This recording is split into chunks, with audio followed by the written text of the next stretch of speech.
Aún tenemos en nuestras retinas el terrible accidente del Albion Angrois en julio de 2013. Ya ha llovido, donde tras muchos años de reivindicaciones, al fin se consiguió celebrar el juicio para intentar depurar responsabilidades. Un juicio visto para sentencia para la próxima primavera, donde conoceremos cómo acaba. Y para hablarnos de ese juicio y de las expectativas de dicho veredicto, nos vuelve a visitar el presidente y portavoz de la plataforma de víctimas de este accidente, Jesús Domínguez. Muy buenas. Hola, muy buenas, Francisco. Muchas gracias por darnos voz una vez más. Pues nada, encantado de tenerte por aquí. La otra vez, oye, me acordaba el otro día, hacía una reflexión para mí mismo. Que te tuve en julio, además, es que a unos pocos días no sé si era el 10º o el noveno aniversario del accidente, muy pocos días antes. Lo hicimos en directo, además. Ahí tenéis la entrevista ahí íntegra en el canal por si alguno se la perdió, donde hablamos muy en profundidad de lo que ocurrió, de las posibles negligencias, muchas cosas muy importantes. Y en aquel directo, fíjate, el canal tenía 3.000 suscriptores. Así que yo te agradezco que nos dieras la oportunidad a este canal, a este humilde canal de Viajando Contigo. Ahora tenemos 22.000, no está mal.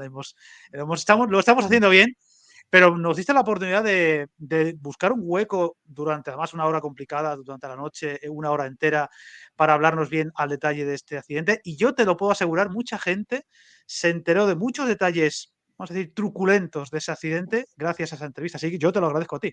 Pues nada, yo muy agradecido de que se escuche porque pues realmente lo que han querido algunos es tapar, como pasó con el Jack 42, con el Metro Valencia, ¿no? Spanair y bueno, pues al final los poderosos siempre llegan más rápidamente, ¿no? A alzar su voz y en los primeros días pues cuentan la versión entre comillas oficial y luego pues cuesta sacar a la luz pues las negligencias, las chapuzas y lo que hay detrás de cualquier accidente pues marítimo, aéreo, ferroviario, que para que se produzcan pues es una cadena de negligencias las que hace que haya este tipo de accidentes. Otro detalle curioso es que cuando te invité la otra vez, acababa de inaugurarse, además con polémica, el tramo de la alta velocidad, entre comillas, altas prestaciones extremeño, y te invito en la semana, aunque se va a ver algún día después, te invito a la semana a la que se inaugura la variante de Pajares. Parece que estamos abonados a esa coincidencia. Sí, bueno, además justo en Extremadura creo que además era con el tren denominado Frankenstein, que fue el que también inauguró el que tuvo el desgraciado accidente. Y bueno, pues al final las prisas políticas, ya sean de unos y de otros, pues muchas veces marcan los calendarios y yo creo que lo que tendría que suceder en España, como sí que sucede en otros países, que sean los técnicos los que cuando esté todo en orden y todo correcto y todo funcione, pues le digan al ministro o a la ministra que todo está listo y que ahora pueden inaugurar, pero muchas veces son los propios políticos, como si vieran nuestro documental, que como pitonisos dicen, se inaugurará en diciembre del 2008 la línea, y claro, pues todo eso son presiones, cambios de proyectos, quitar seguridad, y al final, pues los mismos que hacen esas inversiones en esas infraestructuras, luego cuando hay un accidente se ponen la medalla para inaugurar, pero luego cuando hay un accidente, pues no quieren tener ningún tipo de responsabilidad. Hoy nos vamos a centrar en lo que ha pasado desde la última entrevista, desde hace año y pico ya, casi año y medio, que ha sido sobre todo, como he dicho al principio en la presentación, ese juicio muy esperado también, bueno, pues con polémica alrededor por lo que pues muchos no tememos que va a ocurrir. Pero quiero hablarte de eso, quiero que nos hablemos o que nos cuentes tú de primera mano cómo lo has visto el juicio, lo que esperáis de la sentencia, lo que ha podido ocurrir más destacado en este año y pico. Luego hablaremos también de un detalle de ese documental de Frankenstein, que es muy interesante y que seguramente a mucha gente le interese en la parte final de esta entrevista. Lo primero, cuéntanos cómo ha ido ese juicio, que además ha estado bastante en actualidad en el día a día, porque ha habido incluso testimonios muy llamativos. ¿Cómo lo habéis vivido vosotros? Pues mira, para mí ocurrió algo muy simbólico cuando empieza el juicio, que tuvieron que ir, no sé qué día era octubre del año pasado, y tenían que comparecer tanto el exdirector de seguridad de Adif, el señor Corta Vitarte, como el maquinista, el señor Garzón, ¿no? Y para mí se produjo una cosa muy curiosa, ¿no? Y es que cuando entró el maquinista, y estábamos decenas de víctimas y familiares fuera, ¿no? Y gente que ha perdido a un hijo, ¿no? Imagínense, a un hermano. Y cuando pasó el maquinista, hubo un silencio. Nadie dijo absolutamente nada, ¿no? Pasó el maquinista y hubo como un silencio. Se produjo la entrada del juzgado. Y a los 5 minutos, cuando entró el director de seguridad de Adif, pues insultos, gritos, incluso yo creo que la gente, creo que salió que un padre golpeó a la salida al director de seguridad de Adif, ¿no? Y a mí eso me Aquello impresionó fue, mucho, aquello fue muy sonado, además, fue muy muy noticia porque sonado. evidentemente. Exactamente. Y bueno, yo me acuerdo que hablé con el padre y bueno, se pidió disculpas, mucha tensión y bueno, yo creo que eso es inadmisible. Pero simbólicamente, claro, no el maquinista que fue tan señalado y que evidentemente cometió un error, pero es curioso cómo las víctimas y familiares no dijimos nada, hubo un silencio, ¿no? Y en cambio que con Adif, ¿no? Esos gritos, esos insultos, y claro, ¿por qué? ¿Por qué sucede esto? La gente no, habrá gente que no lo entienda, ¿no? ¿Por qué? Pues porque Adif ha estado ocultando papeles durante todos estos años. No ha pedido perdón nunca. Han mentido. Se quitó un sistema de seguridad por los retrasos que generaba, ¿no? Hubo un aviso del peligro de la curva y no se hizo nada, ¿no? Entonces, claro, cuando conoces todo eso, se puede entender, ¿no? Lo que ocurrió allí simbólicamente en la entrada del juzgado, ¿no? El maquinista, que era el gran señalado, pues hubo un silencio sepulcral de las víctimas, no se le increpó absolutamente nada, y en cambio al ex responsable de seguridad Adif, que representa a todos los demás, o sea, no es el único, ¿no? Es otra cabeza de turco, a lo mejor más arriba, más chula, permítese la expresión que ha tenido a lo largo del juicio, pero representa todo lo demás, ¿no? Entonces a mí eso la verdad es que me impresionó bastante. ¿Y cómo has vivido el día a día? Es un juicio que siempre ha tenido, pues, ese halo alrededor de, vamos a usar una palabra un poco esto, paripé. Como que da la sensación de que va a servir de bien poco y que la depuración de responsabilidades va a ser más falsa que otra cosa. ¿Cómo habéis percibido ese juicio? ¿Cómo lo habéis visto en primera persona vosotros? A ver, pues en primera persona ha sido bastante doloroso. Hemos ido a unas cuantas sesiones. Se podía, además por streaming se podía ver, lo cual muchas víctimas y familiares lo han visto. Y entonces ver, sobre todo, ¿no? A esta gente que iba de parte de Renfe a Adif, cómo claramente pues estaban de acuerdo, se ponían de acuerdo, ¿no?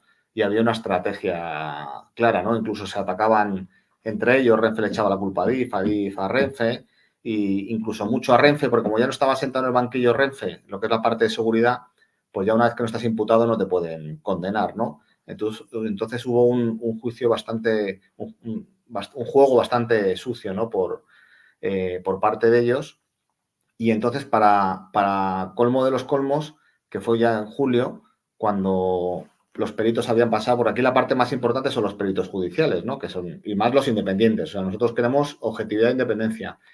Pues el único perito que salió por sorteo, que es César Mariñas, la gente lo puede comprobar en internet, el único que salió por sorteo, pues dijo bueno, que no se habían hecho los análisis de riesgos correspondientes y de que haberlo hecho, pues se hubieran puesto las medidas oportunas para evitar el accidente, y cuando se desconectó el sistema de seguridad, que por los retrasos que generaba, pues eso hubiera alertado al maquinista de qué zona estaba y seguramente hubiera frenado. Y en caso de no hacer una serie de movimientos con la palanca y atender a la pantalla, pues el tren se hubiera detenido. Y además dijo Mariñas que no había señalización lateral, o sea, no había nada, era la memoria del maquinista, que 4 kilómetros antes se acordara, porque un tren no es un coche que tarda 2 kilómetros en frenar, se acordara de frenar, o sea, no había una señal de limitación de velocidad, ¿no? Porque yo creo que a mí me gusta mucho aclarar esto a la gente, un tren no es un coche, porque todo el mundo, no, yo voy en mi coche, no, tú en tu coche como máximo vas a 120, y de 120 a 0 lo paras en 70 metros.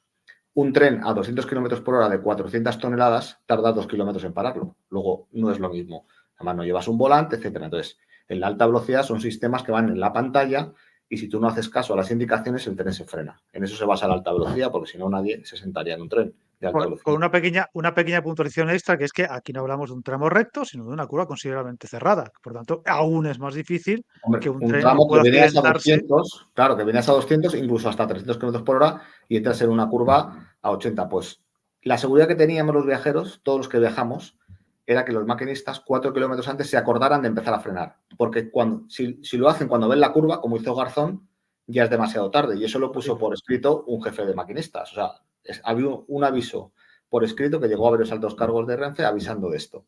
Y no se hizo absolutamente nada, ¿no? Bueno, esos César Mariñas me estaba centrando en los peritajes y luego para nosotros la clave era Christopher Carr, que es un hombre inglés y era el director de seguridad de la Agencia Ferroviaria Europea, con lo cual que hizo un informe, mayor independencia imposible.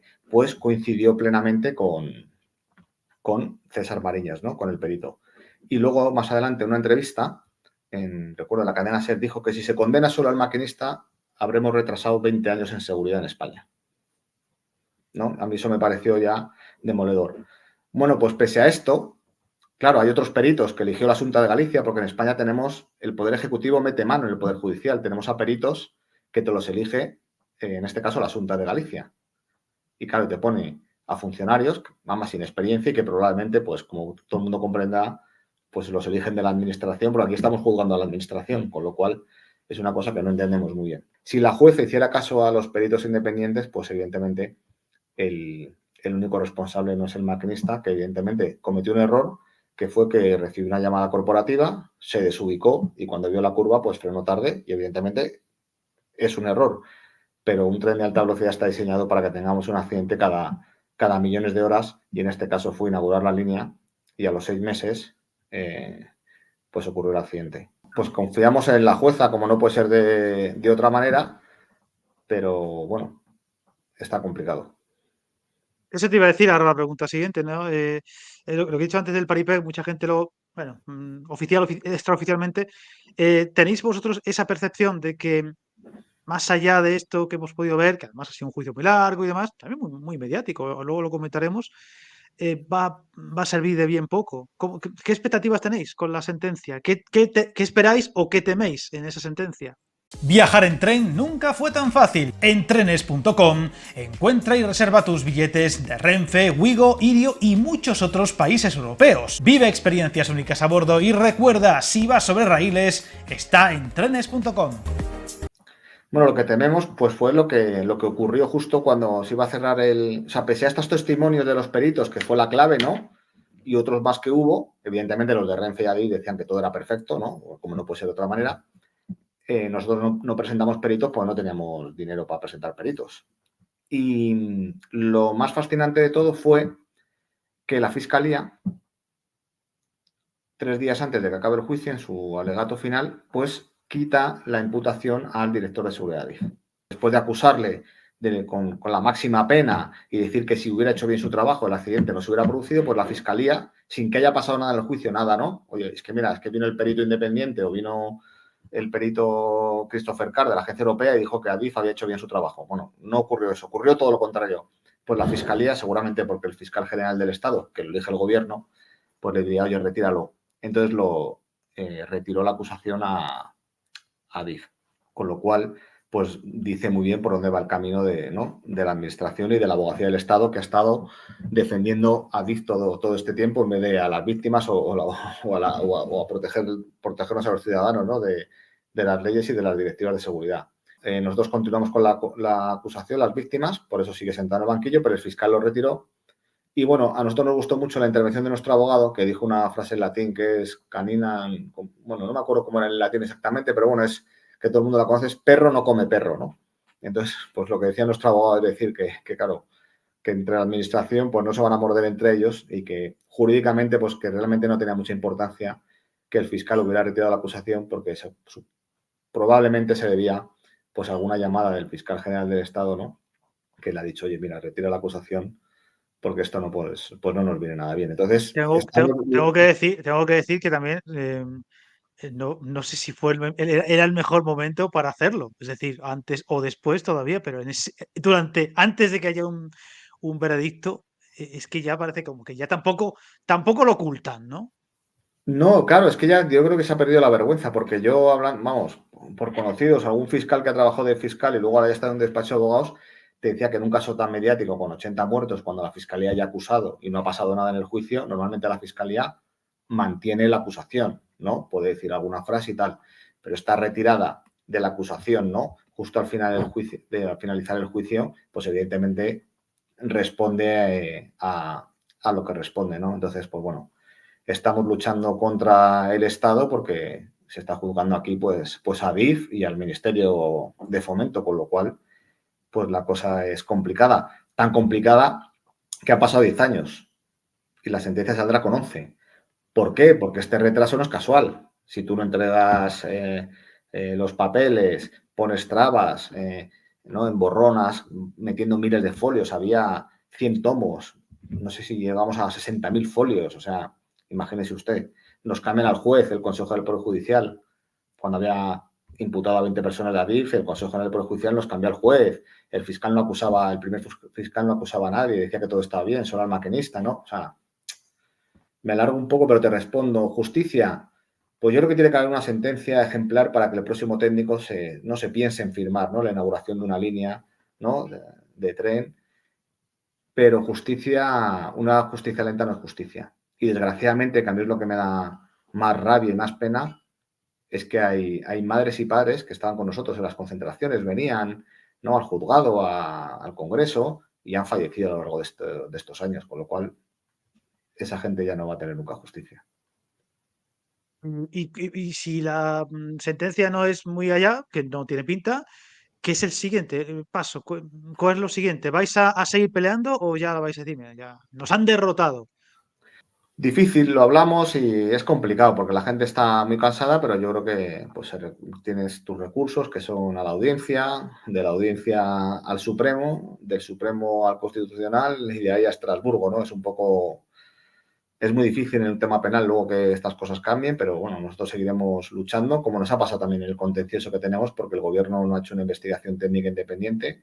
La Comisión Europea la ha pedido porque dijo que la que hizo el gobierno ni era independiente ni analizaba las causas que afectaban a Renfe Adif, y se trata de que mejore la seguridad, hay que repetirla, y todos los gobiernos nos lo han negado. Entonces, pues lo denunciamos en un contencioso, fuimos al Tribunal Superior de Justicia de Madrid, denunciamos al Ministerio de Fomento, ahora estamos en el Supremo, que nos admitió un recurso de casación y tuvimos la vista la semana pasada, y si el Supremo en este caso no nos hace caso, pues nos iremos al Constitucional. Ellos juegan con eso, con el desgaste, con que pase el tiempo y con la gente, pues desgraciadamente se olvida. Y puede que alguno de los oyentes de este canal incluso no sepa mucho del accidente, ¿no? Porque ya vamos para 11 años, ¿no? Y otra de las cosas que me transmitiste la otra vez que te tuve aquí era una sensación de cansancio en cuanto al, por no decir otra expresión, en cuanto al trato que se os daba, incluso desde las instituciones oficiales. ¿Eso ha cambiado algo? ¿Ha mejorado un poquito desde entonces? No, no ha cambiado nada en absoluto. Nosotros ahora en los aniversarios estamos solos y desde las instituciones, pues nosotros somos incómodos, no se quiere saber nada de nosotros. Mira, te voy a poner un ejemplo. Nosotros, o sea, es como el olvido total. Se inauguró, no sé si la inauguración fue antes o después, el AVE a Galicia otra vez. Madrid-Orense, que fue hasta el rey y el presidente del gobierno, entonces, ¿no? El AVE a Galicia, que también ya se había inaugurado el AVE a Galicia con nosotros, o sea, esto se va inaugurando, aunque haga un trámite de 50, te inauguran otra vez. Qué mínimo que un recuerdo, ¿no?, en esas obras y en esa línea en la que fallecieron 80 muertos, ¿no? Alguien hubiera dicho algo, ¿no? Desde el presidente del gobierno, el rey, alguien, ¿no? Y nosotros, totalmente de nada. A nosotros ni se nos nombra. Nos colamos en los andones de Chamartín, entregamos una carta, conseguimos colarnos, que luego nos pidió la policía secreta, la Guardia Real, nos pidió los papeles y todo, y entregamos una carta al presidente del gobierno. Y fíjate si es curioso que la entregamos, en la que exigimos la investigación técnica que pide Europa, y lo curioso es que si alguien le da por ver, no sé si lo tenemos en nuestro canal, la inauguración de este tramo, sale el rey, está la vicepresidenta, el presidente del gobierno, y aparece, porque el que se la entrega es mi hermano, que es el que se había colado. Y entonces, como todas las cámaras recogen ese momento, ¿no?, de la inauguración, y cuando va pasando por Chamartín, se ve a mi hermano dándole la carta, ¿no?, al presidente del gobierno en presencia del rey. Y eso sale en todos los telediarios, pero nadie dijo nada. Nadie dice, no, es que esa es una víctima del Albia que le está entregando una carta. No. Y mandamos nota de prensa a todo el mundo. A pesar de lo llamativo del acto en sí, ¿no? No, y lo bueno es que el se ha saltado telediario... la seguridad y le ha dado una carta al presidente y nadie lo dice nada. Curioso. Nada, ¿no? Otra cosa también, bueno, esto creo que sí que puede que haya cambiado un poquito, es que una de las cosas de la que te quejabas, o que os quejabais, tú eres el portavoz, pero tú hablas por mucha más gente, es que la repercusión, el respaldo mediático estaba muy por debajo de lo que merece el acto en sí, o el juicio, o lo ocurrido, ¿no? Esto sí que se puede decir que ha cambiado algo, no ha mejorado algo, porque lo que ha sido el juicio, el antes y el durante, incluso cuando ya se había acabado, los medios de comunicación en general sí que han dado muchísima información de ello. De hecho, por ejemplo, además yo te lo recomendé en su día, llegasteis a estar incluso en un programa de bastante importancia como Horizonte, donde os trataron muy bien. O sea que el foco con vosotros parece que puede que haya cambiado un poco, haya mejorado un poquito en ese sentido, ¿verdad? Sí, yo creo que también a lo mejor la perspectiva de cuando uno conoce este caso empieza a prestarle más atención. Lo de Horizonte, lo de Iker, que además yo creo que fue una idea tuya. Ya Sí, no te lo lo dije yo. recuerdo. Inténtalo, que yo creo que sí que lo recibes, fíjate. Y sonó la flauta, pero bueno, fue algo así puntual y yo creo que Iker es de los pocos que va por libre, ¿no? Yo creo, ¿no? No hay tanto, yo creo que no hay tanta gente que puede ir por libre ahora en los medios de comunicación masivos porque enseguida te cortan. Y el juicio siempre, sí que es cierto que el juicio te pone el foco siempre. Lo judicial siempre pone un poco más el foco en los medios de comunicación. Pero mira, prueba de lo difícil que es, mira, el documental Frankenstein 04155, que recomienda a todo el mundo y que ahora ya está en RTV Play, pues el documental de una productora independiente tuvo una mención especial en la Seminci, que es uno de los festivales más importantes, y en una plataforma como la de Filmin tiene un 8,9, o sea, tiene unas críticas buenísimas y tal. Es del 2015. Nosotros hemos luchado desde el 2015 para que se pusiera en la televisión y no lo había puesto en ninguna televisión, solo lo puso en el 2018 TV3 con toda esta problemática del independentismo. Yo creo que dije, no, pues vamos a poner este documental que cuestiona todas las instituciones, ¿no? Y tuvimos un SARE que superó al hormiguero y al intermedio, ¿no? Fue un 20 y tantos % de SARE, recuerdo. Televisión Española no nos ha contestado nunca. Hicimos un chain, recopilamos casi 80.000 firmas para que se pusiera el documental. No se hizo ni caso. Escribimos a la nueva presidenta de Televisión Española, una madre le escribió y sí que nos contestó, eso pasó hace 2 años, pero no nos hacían ni caso. Conseguimos algún teléfono de algún consejero presionando. Fuimos a Televisión Española y voy a decir el pecado y no el pecador, pero te puedo asegurar, Francisco, y no miento, y te lo juro por mis hijos, que venían a cubrirnos algunos periodistas y cuando era Televisión Española y íbamos a denunciarlo, íbamos con los carteles, nos dijeron que no, porque era uno de sus mayores clientes. Es decir, hubo censura sobre la censura. Ese acto no lo cubrió prácticamente nada. Y yo cada vez que ya intervenía en Televisión Española, en los últimos año y medio, las pocas oportunidades que he tenido en algún programa, denunciaba lo del documental. Cuando estuve en el juicio y evidentemente incomodaba mucho a los periodistas. Me pasó en las mañanas de televisión y en no sé dónde diciendo que la televisión pública estaba censurando el documental. Desde que hice eso, ya no he vuelto a entrar en Televisión Española en directo. Y lo que hicimos en aniversario, que volvimos a dar el foco, fue poner unas maletas hablando de la Fiscalía y que la Televisión Española censura. Y a través de toda esta presión y de algún consejero que conseguimos su móvil, en agosto me llaman para que les dé el teléfono de la productora porque dicen que van a poner el documental. Te llaman y te dicen que te van a poner el documental en el puente de agosto a las 8 de la tarde un sábado. Y que les entregue la productora ya todo el material porque lo van a hacer ya.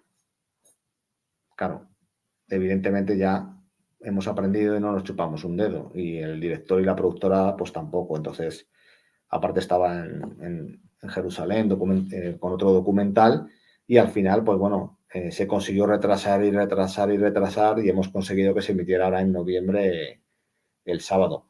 Pero ha sido una lucha intempestiva en la que además este documental no se anunció en ningún medio, porque no lo habrás visto tú ni nadie, ni en Televisión Española, ni en la web, porque a esa misma hora fue el documental de Ibarrola la semana pasada y otros documentales que ha habido y al final ha salido en algún medio, lo ponían en la web y tal.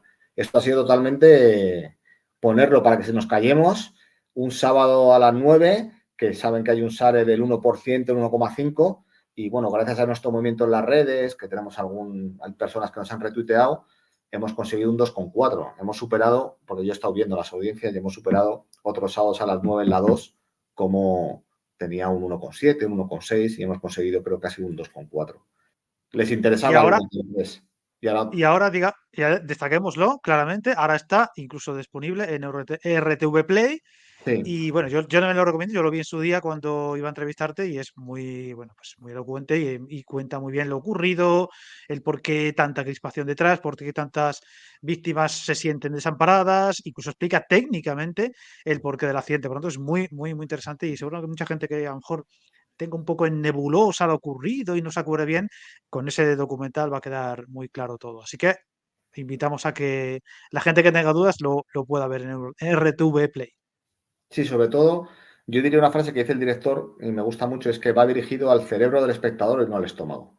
Yo creo que la gente al ver, ¿no?, el accidente del tren del Albe, la gente a lo mejor se espera y yo creo que ni es nada amarillo, no sale ninguna imagen, ¿no?, sensible y yo creo que la verdad es que es un documental muy, muy, muy bueno y yo creo que muy interesante, que yo creo que hasta trasciende a nuestro accidente y es un poco, pues sale también gente hablando del Metro Valencia, de Hispanet, de Ya 42. Sí, de hecho, por ejemplo, me acuerdo que tuve pocos meses después de tenerte a ti a los afectados de los hundimientos en San Fernando de Henares, si lo conoces, la historia, y es muy curioso porque muchas de las cosas de las que se quejaban me recordaba lo que os pasó a vosotros, ¿no? De casi como tratarles como si fueran, pues eso, una amenaza en lugar de unas víctimas y se sentían pues así. Y yo me acuerdo mucho de vosotros, por ejemplo, ahora en el pasado verano con el incendio de Murcia, que, ha ocurrido lo mismo, porque muchos muertos, un incidente muy grave, pero como salpicaba ambas administraciones, la actual de un gobierno y la anterior de otro, se han ido tapando y si te has fijado, no ha pasado gran cosa. O también han pasado ciertos detalles después, pero como que no ha pasado. Si hubiera sido solamente responsabilidad de un gobierno y de un color político, no quiero ni imaginar lo que se habría dicho. Pero como les salpicó a los dos, como ocurrió en vuestro caso, pues eso, se tapan unos con otros y bueno, pues ya pasará el jaleo, se asientará el polvo y ya no se acordará nadie del tema. Y es un poco lo que pasó a vosotros. Muy mala suerte en ese sentido, ¿no? Pero bueno, ahí seguís peleando.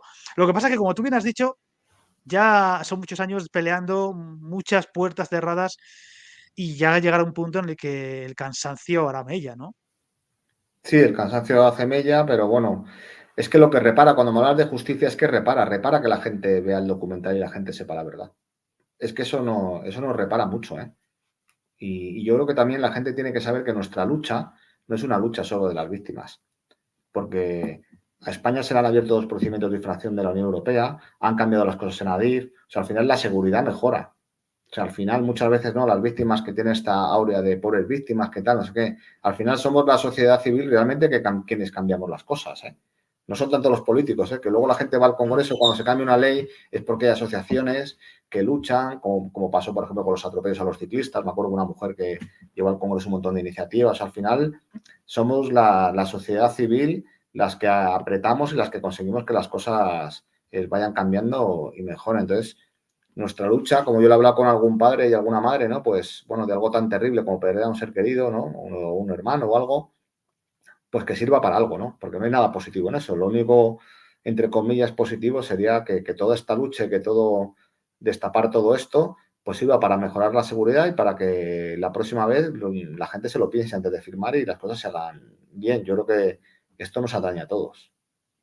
Y otra cosa que tenéis a vuestro favor, aunque a veces no sea suficiente, es que yo creo que cualquiera que entienda un poco el tema o entendiéndolo viendo, por ejemplo, el documental o la entrevista que dice la otra vez, sabe que tenéis razón. Y cuando tenéis razón, cuando alguien tiene la razón, ese respaldo está ahí, ¿eh? Y puede que os ayude más de lo que puede pensarse. Sí, sí, no, por ejemplo, para nosotros Europa es clave, porque llegar a Europa y dijera, oiga, estos señores tienen razón, no se ha hecho una investigación independiente, las cosas están mal hechas, bueno, pues ya no lo dicen las víctimas, oye, hay un informe y eso, pues, oye, ayuda mucho, por eso es clave, ¿no? Que quede negro sobre blanco en la justicia, en lo penal, las cosas que se hicieron mal, ¿eh? Yo me acuerdo siempre que creo que el accidente lo resume el maquinista cuando contacta con Atocha, que sale en el documental ese audio. Yo creo que ahí ¿qué ha pasado? La gente te pregunta, bueno, porque hubo un aviso, se cambió el proyecto, se desconectó el sistema de seguridad, el RTMS, ¿no? Palabras muy... Te lo cuenta el maquinista cuando conecta con Atocha, que dice, entré a 190 y tenía que entrar a 80.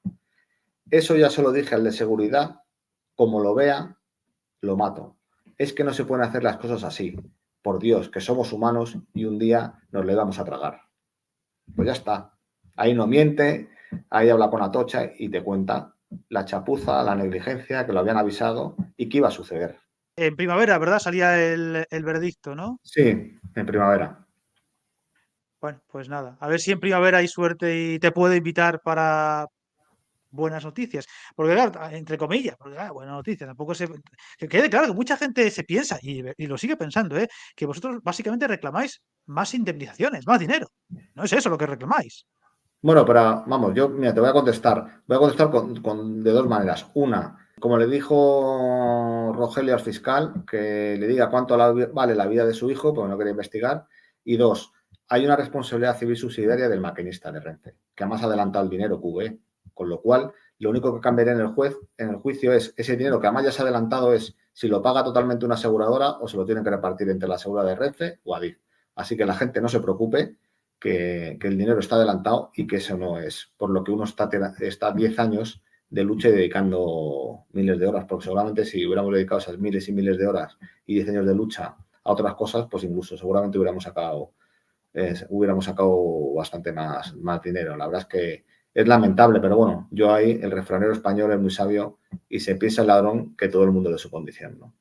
En fin, pues nada, un placer haberte tenido de nuevo por este canal. Esperemos que en primavera haya motivos para, pues eso, por lo menos pensar, pues mira, ha servido de algo el juicio. Yo creo que sí, que de algo va a servir, aunque la sentencia no sea muy allá, porque habéis vuelto a estar en el Candeleros, habéis vuelto a estar en el foco. Mucha gente que a lo mejor ya ni se acordaba lo ha vuelto a recordar y al final pues viene bien que sigáis, por así decirlo, molestando lo que tenéis que molestar hasta que tengáis un principio de razón, por lo menos. Y nada, desde aquí, pues el apoyo y fuerzas para lo que nos queda por delante. Y ojalá no sea un camino tan abrupto lo que os queda por delante y tengáis, pues eso, más motivos para la alegría que para la desesperanza. Que yo entiendo que mucha gente de los que respaldas o de los que das voz, pues ya tengan esa sensación de, ¿y ya para qué vamos a seguir con esto si no hemos conseguido nada o casi nada, ¿no? Pues sí, yo creo que puede servir y mira, mínimamente va a servir para que si condenan a Diz, los técnicos, antes de firmar, ¿no?, un proyecto que está completo, pues te lo firmes porque pienses que el último tuvo condena.